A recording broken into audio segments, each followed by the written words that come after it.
రాష్ట్ర విద్యుత్ శాఖ మంత్రి గొట్టిపాటి రవికుమార్ అద్దంకి నియోజకవర్గంలో పర్యటించారు. ఈ పర్యటనలో భాగంగా ముప్పవరంలో 35 మంది దివ్యాంగులకు ట్రై స్కూటీలను, 91 మంది లబ్దిదారులకు సీఎంఆర్ఎఫ్ చెక్కులను పంపిణీ చేశారు. నియోజకవర్గంలో ఇప్పటి వరకు 167 ట్రై స్కూటీలు పంపిణీ చేసినట్లు మంత్రి తెలిపారు. దాతలు, స్వచ్ఛంద సంస్థల సహకారంతో ఈ కార్యక్రమాలు చేపడుతున్నామని, దివ్యాంగుల సంక్షేమానికి కూటమి ప్రభుత్వం కట్టుబడి ఉందని, అధికారంలోకి వచ్చిన వెంటనే దివ్యాంగుల పింఛన్ను 6,000కు పెంచినట్లు పేర్కొన్నారు. ముఖ్యమంత్రి సహాయ నిధి ద్వారా పేదలకు ఆర్థిక సాయం అందిస్తున్నామని మంత్రి తెలిపారు. సుస్వాగతం. అందరూ కర్తాల దినాలతోటి మంత్రి గారికి స్వాగతం తెలియజేద్దాం. అందరూ చప్పట్లు కొట్టాలి.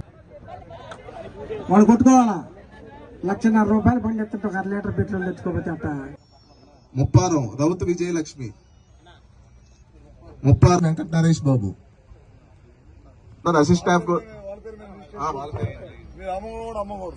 చేపిస్తాము. మెకానిక్ వస్తున్నారు, ఒక 10 నిమిషాలు చేపించేది ఇస్తాం. ఏమన్నా దయచేసి బండ్లు తీసుకొని ఎవరు వెళ్ళమాకండి. సీ బుక్లు కూడా వస్తున్నాయి, టోల్ గేట్ దాటారు. అవి వచ్చిన తర్వాత అందరు వెరిఫై చేసి నెంబర్ ప్లేట్లు చెక్.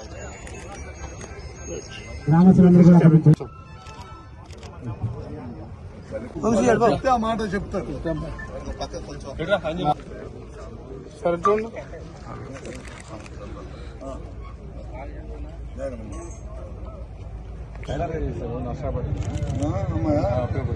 ఉపయోగపడుతుంది మీకైతే.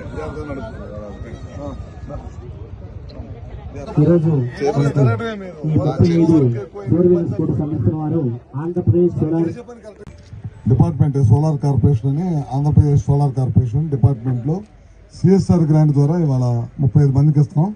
గతంలో వివిధ డిపార్ట్మెంట్ల నుంచి కానీ లేకపోతే ఎవరైనా బయట దాతల సహాయ సహకారం చేయటం కానీ ఇట్లాంటి అందరి దగ్గర కలిపి ఒక 132 మందికి ఇచ్చాం. అంటే ఇప్పుడు దాకా 167 మందికి మన కాన్స్టిట్యూన్స్ లో ఉన్న దివ్యాంగులకు కానీ వాళ్ళకి ఎవరికైనా ఇబ్బంది అయ్యి ఉంటే కనుక ఇట్లాంటి స్కూటర్లు ఇస్తున్నాం. ఇంకా కూడా మన దగ్గరకు ఇంకా ఒక 140 అప్లికేషన్లు వచ్చి ఉన్నాయి. ఇంకా మన కాన్స్టిట్యూన్స్ లో ఎంతమంది ఉండవని చెప్పి ఇప్పుడు దానికి కూడా ప్రయత్నం చేస్తూ ఉన్నాను. తొందరలోనే ఎవరన్నా దాతల సహాయ సహకారాలు తీసుకొని వాళ్ళందరికీ కూడా ఈ మార్చి చివరిలో ఖచ్చితంగా అందరికి కూడా మిగతా వాళ్ళందరికీ కూడా అంతే ఒకేసారి అందరికి ఇవ్వలేం కాబట్టి ఇప్పుడు 35 మందికి ఇచ్చాం. నెక్స్ట్ ఇంకొక 35 మందికి అట్లా 2-3 ట్రిప్పులుగా మిగతా వాళ్ళందరూ కూడా ఇస్తామని చెప్పి. ఎందుకంటే చాలా మంది వాళ్ళకి వచ్చింది మాకు రాలేదని ఆదుర్త పడుతూ ఉంటారు. ఆదుర్త పడాల్సిన అవసరం లేదు. మన కాన్స్టిట్యూన్స్లో దివ్యాంగులు ఎవరైతే స్కూటర్ నడపగలుగుతారో వాళ్ళు ఏంటంటే అసిస్ట్ వాళ్ళు కానీ లేకపోతే మనకు దాతలు ఇచ్చేవాళ్ళు కూడా ఏంటంటే ట్రైనింగ్ తీసుకోమంటున్నారు.